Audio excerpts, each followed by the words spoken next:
Saudara, setelah tak lagi dianggap kader oleh PDI Perjuangan, Wakil Presiden terpilih Gibran Rakabuming Raka mengaku telah menyiapkan peta jalan politik. Gibran juga merespons soal partai politik pilihan Presiden Jokowi. Menjawab klaim Partai Golkar bahwa ia dan Jokowi sudah masuk keluarga besar Golkar, Gibran menyebut ia dekat dengan semua partai politik, termasuk PDI Perjuangan. Soal statusnya yang tak lagi diakui kader oleh PDIP, Gibran mengklaim sudah menyiapkan peta jalan politik ke depan, termasuk perahu politik mana yang akan jadi tunggangannya. Sementara soal ke partai mana Presiden Jokowi akan bergabung, Gibran bilang tidak tahu karena beda peta jalan politik dengannya. Rakyat Indonesia 2, Nurani Rakyat 11, Partai Keadilan Republik Indonesia 8, Partai Solidaritas Indonesia 1. Kalau masalah bargaining dan lain-lain itu nanti yang menilai warga ya. Tapi kita sudah menyiapkan roadmap ke depan, arahnya kemana, ikut siapa, perahunya apa sudah kami siapkan ya. Tenang aja. Wah, saya nggak tahu, tanyakan ke beliau. Itu kan roadmap saya, bukan roadmap beliau. Beda lagi. Melihat trennya sekarang misalnya dengan Golkar yang beberapa kali mengklaim itu. Kalau kami, saya pribadi baik dengan semua partai. Bahkan misalnya dengan teman-teman PDI Perjuangan pun kami masih keep in touch semua ya.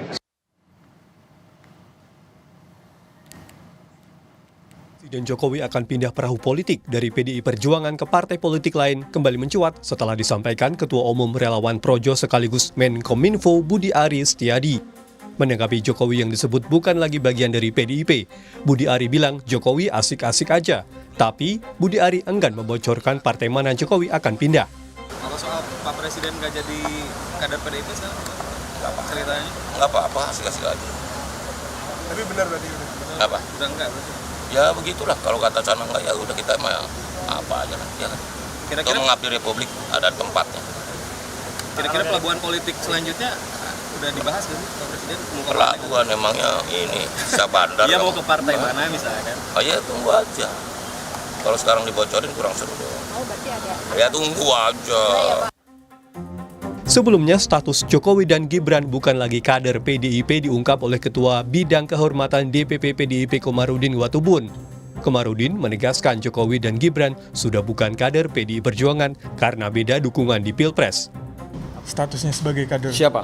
Gibran, Mas Gibran. Gibran itu bukan kader partai lagi. Saya sudah bilang sejak diambil putusan itu diulang-ulang bagaimana. Termasuk yang Pak Jokowi, karena tadi kan sempat dibilang yang soal cawe-cawe presiden itu sempat ditegaskan lagi di dissenting opinion. Berarti ini sudah menyelenceng dari partai gitu ya? Orang sudah di sebelah sana bagaimana mau bilang bagian masih dari PDI Perjuangan kok yang benar saja ditambah lagi. Menanggapi status keanggotaannya yang tak lagi diakui oleh PDIP, Gibran bilang dipecat dari PDIP enggak apa-apa, sementara Jokowi enggan menanggapinya. PDIP mengatakan bahwa Bapak bukan bagian dari partai PDIP lagi. Tanggapannya seperti apa? Benar nggak Pak? Terima kasih. Ada peluang ketemu sama Sumeka nggak Pak? Masih Pak. Tapi tanggapan Mas Gibran bahwa ini kan semacam kayak dipecat dari partai gitu. Sempat ada rasa kecewa gitu mungkin. Enggak apa-apa, dipecat ya enggak apa-apa. Ya, makasih. Meski tak lagi diakui sebagai kader PDI Perjuangan, Presiden Jokowi dan Wapres terpilih, Gibran Rakabuming Raka sendiri hingga saat ini tak pernah secara resmi menyatakan keluar dari PDI Perjuangan maupun bergabung dengan partai politik lain. Tim Liputan Kompas TV.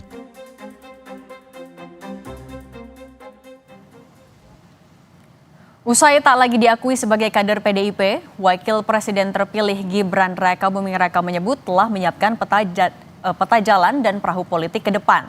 Sementara Projo mengirim sinyal Presiden Jokowi akan pindah partai. Apakah keluarga Jokowi telah bulat pindah kendaraan politik? Dan partai politik mana yang klop dengan misi Jokowi dan Wapres terpilih Gibran Rakabuming Raka? Sudah ada pengamat politik Mas Yunarto Wijaya dan nanti juga akan bergabung Ketua Umum Projo Budi Ari. Mas Toto, selamat sore. Mas Toto, audionya belum dibuka, masih di mute mungkin. Halo. Oke. Mas Toto, kemarin Terdengar? Ketua Umum Ya. Projo Pak Budi Ari bilang kalau Pak Jokowi ini akan berlabuh ke satu partai politik, tapi memang belum di-spill warnanya apa. Kalau Mas Toto ngelihatnya, kira-kira ke partai mana? Iya, gosip terkencang kan ke Golkar ya. ini kan didasarkan pada sebuah logika bahwa Pak Jokowi ini membutuhkan kekuatan partai politik yang real. Karena sekuat apapun image beliau di mata publik, tetapi ketika tidak memiliki partai, beliau tidak memiliki kekuatan real untuk berpengaruh di level elit pasca tidak lagi menjadi presiden. Dan hitung-hitungannya kenapa Golkar yang paling disebut, karena Golkar adalah partai terbesar setelah PDI Perjuangan, dan dalam konteks ini bahkan di atas suaranya dari Gerindra. Sehingga walaupun tidak lagi menjadi presiden, tetapi katakanlah menjadi bagian dari Partai Golkar, beliau dianggap memiliki kekuatan politik yang real. Tapi bisa juga kita cara membacanya bukan hanya dalam konteks kekuatan politik. Kalau yang digunakan adalah logika diversifikasi kekuatan politik, bukan tidak mungkin ketika misalnya Gibran ada di dalam partai politik tertentu, katakanlah misalnya Golkar, seperti isu yang beredar, Pak Jokowi akan memegang partai yang lain, seperti PAN misalnya.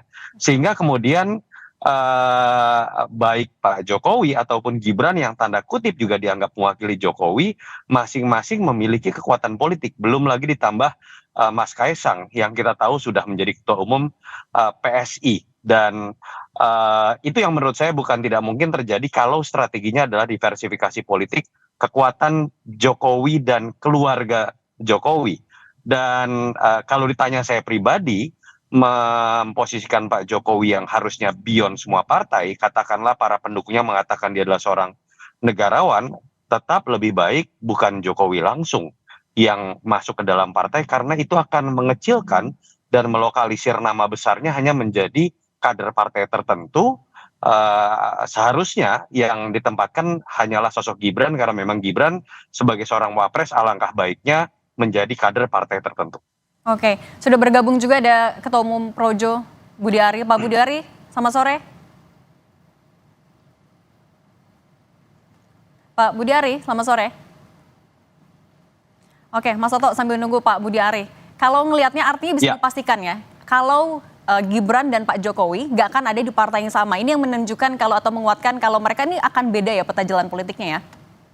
Saya tidak tahu ya, tapi kan memang tersirat seperti itu dari apa yang disampaikan Mas Gibran. Dan saya melihat dari bahasa-bahasa yang dikeluarkan Mas Gibran ini ada keinginan untuk menunjukkan bahwa dirinya independen, tidak hanya sebatas turunan dari nama besar Jokowi. Dan kalau itu memang yang menjadi pola pikir seorang Mas Gibran yang akan menjadi wapres, alangkah baiknya ayah dan anak ini tidak berada dalam satu partai. Karena lagi-lagi itu akan menunjukkan Gibran masih di bawah bayang-bayang ayahnya. Tetapi apakah strategi seperti itu ya kita harus melihat perkembangan nanti. Bukan tidak mungkin loh, ternyata Pak Jokowi memposisikan diri misalnya masuk ke dalam partai yang kecil seperti PSI dan membesarkan partai ini sehingga kemudian tidak menimbulkan rasa iri atau perasaan dianaktirikan di antara partai-partai besar yang sama-sama sudah mendukung Gibran. Contoh, kalau Pak Jokowi masuk Golkar, mungkin saja PAN akan ngiri. Karena kan biasanya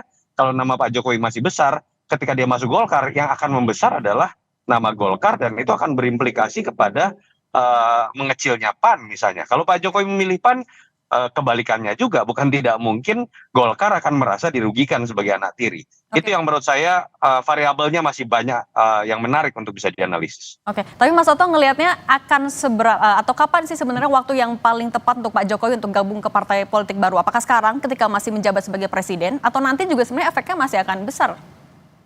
Kalau menurut saya pribadi tetap merasa Pak Jokowi tidak usah masuk partai. Itu akan memposisikan diri dia menjadi lebih besar. Negarawan yang akan diingat legasinya. Kalau ditanya orang kemudian Pak Jokowi bagaimana secara konkret bisa memiliki kekuatan politik, ada Gibran di situ yang suka atau tidak akan dianggap mewakili nama besar Pak Jokowi. Jadi saya pribadi merasa lebih baik Pak Jokowi tidak usah masuk partai, biarkan legasinya yang kemudian berpengaruh dan biarkan Mas Gibran yang fokus untuk masuk ke dalam partai tertentu. Oke, tapi kan ini isunya juga semakin kuat ya, dengan ya dipastikan lagi tadi oleh Ketum Projo kalau akan berlabuh dalam waktu dekat dan akan diumumkan dalam waktu dekat. Kalau Mas Toto ngelihatnya, apa sebenarnya kepentingan Pak Jokowi untuk tetap berada di partai politik meskipun nantinya udah nggak jadi presiden lagi? Iya, artinya kan ini kita bisa lihat sebagai upaya Jokowi untuk tetap menjadi pemain politik. Karena memang suka atau tidak, fakta sejarah memperlihatkan ketika seseorang tidak lagi menjadi presiden, pengaruhnya akan jauh berbeda seperti terjadi pada SBY. Bahkan cenderung seringkali langsung mendapatkan kritik atau dilupakan. Mungkin Pak Jokowi belajar dari kondisi ini, dan kondisinya saat ini juga tidak ada dalam partai tertentu setelah dianggap keluar dari PDI Perjuangan. Mas Soto, suaranya hilang. Nama besarnya termasuk bagaimana menjaga Gibran harus bisa dijaga ketika kemudian beliau memiliki partai besar dan menjadi kekuatan partai besar juga. Oke, kita akan coba sapa lagi Pak Budi Ari. Pak Budi, selamat sore. Bisa dengar suara dari studio, Pak Budi? Ya, selamat sore. Oke, Pak Budi, kan kemarin bilang kalau Pak Jokowi akan berlabuh nih ke partai politik. Partai mana? Partai baru, partai lama, atau jangan-jangan bikin partai baru? Ini kan merespon sikap dan pernyataan dari teman-teman di PDI Perjuangan yang menyebut Pak Jokowi itu bukan kader PDI Perjuangan lagi. Bagi kami, hemat kami, Pak Jokowi ini aset bangsa. Kalau ditolak di partai, sudah tidak dianggap kader, bukan Pak Jokowi nggak banyak yang menampung. Semua partai minta Pak Jokowi untuk masuk. Bukan hanya satu partai, tapi banyak partai meminta Pak Jokowi untuk bergabung di partai mereka gitu loh. Kalau dari Projo sendiri artinya akan mengarahkan Pak Jokowi ke partai politik tertentu atau Pak Jokowi memang udah punya pilihan? Enggak, kita bilang sama Pak Jokowi, Bapak masuk partai Pak, terserah Bapak. Masa dihina-hina? Memang Pak Jokowi salah apa sama PDI Perjuangan? Menghina juga nggak pernah. Dan kalah terus nyalain Jokowi terus. Gitu loh. Kita udah tahan menahan diri. Gitu loh. Okay. Dan menurut saya sumbangsi terbesar Pak Jokowi terhadap PDI Perjuangan adalah menjadikan 1 Juni hari nasional. Oke. Itu jangan dipikir Pak Jokowi nggak berbuat sesuatu untuk. Oke, berarti PDI Perjuangan jangan dihina terus lah. Lama-lama kalau dihina juga semua orang bisa habis kesabarannya. Begitu loh, kayak mereka nggak ada dosa aja. Seperti itu, Mbak. Oke, Pak Budi, berarti sikap Pak Jokowi ini untuk menjawab dari sikap PDIP sendiri ya Pak Budi? Oh ya jelas dong, masa presiden dicemooh di ruang publik, diberikan kata-kata yang kurang berkenan untuk sebuah partai besar terhadap Presiden Republik Indonesia. Ini bukan contoh yang baik. Kita harus sadar bahwa ini kan dilihat oleh publik, disaksikan oleh publik, masa presiden dihina di ruang publik. Seperti itu, Mbak.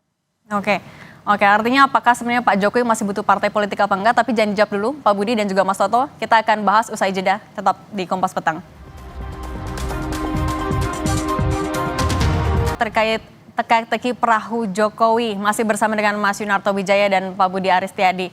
Pak Budi, saya balik lagi. Pak Budi, sebenarnya apa kepentingan Pak Jokowi untuk punya partai politik? Kalau selain menjawab tadi ya sikap dari PDIP.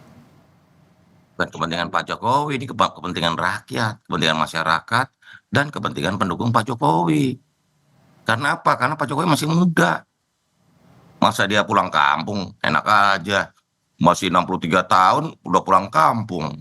Jadi menurut hemat kami, kita diskusi dengan banyak teman-teman, Pak Jokowi ini jangan pulang kampung, jangan pensiun, 63 tahun. Masih terlalu muda untuk ukuran seorang yang punya pengalaman 2 kali jadi wali kota, gubernur DKI, dan Presiden Republik Indonesia. Karena kita menilainya begini loh, pemerintahan Pak Jokowi ini berhasil terlepas dari berbagai kelemahan dan kekurangan-kekurangannya ada. Tentu ada beberapa kekurangan dalam pemerintahan Pak Jokowi selama 10 tahun. Tetapi apa yang dicapai Pak Jokowi selama 10 tahun ini kan menurut kalkulasi kami luar biasa. Percepatan, langkah-langkah terobosan. Ingat loh, Pak Jokowi ini termasuk pemerintahan yang bisa mendeliver banyak hal di dalam berbagai kegiatan kehidupan kemasyarakatan. Contohnya soal COVID, penanganan COVID. Kalau nggak ada COVID tuh 2,5 tahun, 3 tahun, kita bisa lebih terbang lagi. Cuma kita nggak bisa nyalain keadaan. Kita lihat ke depan, begitu loh. Oke. Karena itu kami memandang sayang sekali kalau Pak Jokowi tidak terlibat lagi dalam berbagai urusan kepentingan negara, bangsa, dan rakyat. Gitu loh. Kalau soal partai, terserah Pak Jokowi. Walaupun saya sudah dimarahin Pak Jokowi sih soal, Pak, Bapak jadi masuk partai, Pak. Saya mau jadi pensiun aja. Jangan begitu, Pak. Bapak masih muda kok udah pensiun. Saya bilang begitu ke Bapak. Tapi semua kan kembali kepada Pak Jokowi, sikap Pak Jokowi, itu loh. Oke, Mas Toto, kalau Mas Toto ngelihatnya setelah Pak Jokowi udah beres nih masa kepemimpinan pemerintahannya jadi presiden, apakah Pak Jokowi udah nggak punya kekuatan lagi atau gimana ngelihatnya? Kalau tanpa parpol ya?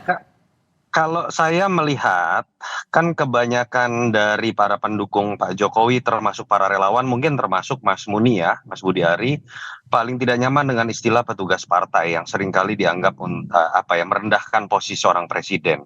Kalau konteks itu kita terjemahkan ke dalam bagaimana harusnya kita melihat masa depan Pak Jokowi, harusnya Pak Jokowi tidak usah masuk partai. Karena seseorang ketika sudah menjadi kader partai, yang tadi saya katakan, terdegradasi diingat orang hanya warnanya saja. Misalnya dari merah, kalau masuk Golkar, orang akan ingat Pak Jokowi dari merah menjadi kuning. Kalau masuk PAN dari merah menjadi biru. Kalau katakanlah Pak Jokowi ingin dikenang sebagai presiden seperti yang tadi Mas Muni sebutkan dengan berbagai legasinya, biarkan legasinya yang bekerja, biarkan infrastruktur yang sudah dibangunnya, omnibus yang dikeluarkannya, IKN yang sedang digagasnya dan ingin dibangunnya, itu yang akan terus membuat orang mengingat nama Pak Jokowi. Bahwa kemudian Pak Jokowi akan tetap ada dalam politik, menurut saya harusnya tidak didegradasi dalam konteks masuk partai. Bisa saja misalnya menjadi penasehat, saya tidak tahu apakah perlu ada perubahan nomenklatur ketika Pak Jokowi ditempatkan dalam posisi tertentu, tapi dengan catatan jangan membuat Pak Prabowo sebagai presiden terpilih tereliminir ya kekuasaannya ya. Jadi tempatkan pada posisi beyond partai tadi. Saya harus mengatakan kalau ingin berpikir mengenai bagaimana nama besar Jokowi ini ada dalam menjadi pemain politik, tempatnya adalah Gibran, karena Gibran adalah seorang wapres dan posisinya akan menjadi lebih kuat secara politik dalam koalisi kalau dia masuk ke dalam partai tertentu. Jadi kalau menurut saya paling baik adalah Pak Jokowi, boleh loh Pak Jokowi pengen pulang kampung loh, itu statement beliau sendiri, tapi tempatkan beliau tetap misalnya untuk menjadi penasehatkah, diminta masukannya kah, tanpa harus terbatas ruang geraknya masuk ke dalam kader partai politik tertentu. Oke, berarti kalaupun gabung dalam partai politik nih misalnya kalau jadi, posisi apa yang sebenarnya paling strategis bagi Jokowi kalau misalnya memang masih ada kepentingan untuk melanjutkan legasi, Mas Toto? Menurut saya tidak perlu menjadi kader partai politik.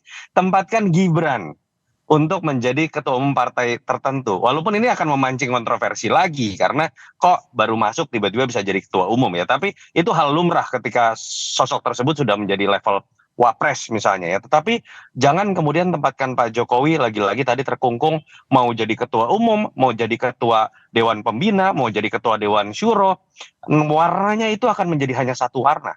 Padahal kan dalam penjelasan Mas Budi Ari tadi, apa yang sudah dibangun oleh Pak Jokowi, legasinya itu harusnya ditempatkan melebihi berbagai macam warna. Dan biarkan Pak Jokowi tidak diingat hanya dalam satu warna, tidak lagi hanya menjadi kader partai atau petugas partai tertentu, tapi legasinya yang akan diingat orang. Oke, Pak Budi, tadi Mas Toto bilang gak usah lah gabung parpol, biar legasinya aja yang bekerja. Projo ngeliatnya gimana? Gini, ini kan pandangan kami, semua pendukung dan pencinta Pak Jokowi. Imajinasi kami, Bapak masih muda, Pak Jokowi masih muda, sehingga sayang sekali kalau beliau walaupun bukan Pak Jokowi tidak punya keinginan untuk Pak Jokowi pernah ngomong sama saya, saya pulang kampung aja deh, habis ini saya nggak usah ikut urusan politik lagi. Loh, saya bilang Pak, di Republik ini cuma Bapak yang punya pengalaman jadi wali kota, gubernur dan presiden Indonesia. Presiden Republik Indonesia 10 tahun, Bapak punya pengalaman untuk memberi input, memberi masukan-masukan yang berharga, karena Pak Jokowi punya pengalaman itu, gitu loh. Nah, bahwa nanti Pak Jokowi seperti apa ya, biar beliau yang memutuskan. Tapi buat kami kan, kami menyampaikan apa yang menjadi pendapat kami, gitu loh, bahwa Pak Jokowi ini aset bangsa. Sangat sayang sekali kalau Pak Jokowi memutuskan untuk pensiun atau pulang kampung, tapi keputusannya tetap di tangan Pak Presiden, Pak Jokowi, begitu loh. Oke, baik. Terima kasih Pak Budi Ari Setiadi, Ketua Umum Projo, kemudian juga Mas Yunarto Wijaya, pengamat politik. Kita lihat ya seperti apa jalan politik Pak Jokowi. Terima kasih, sehat selalu Bapak-Bapak. Terima kasih Mas Muni.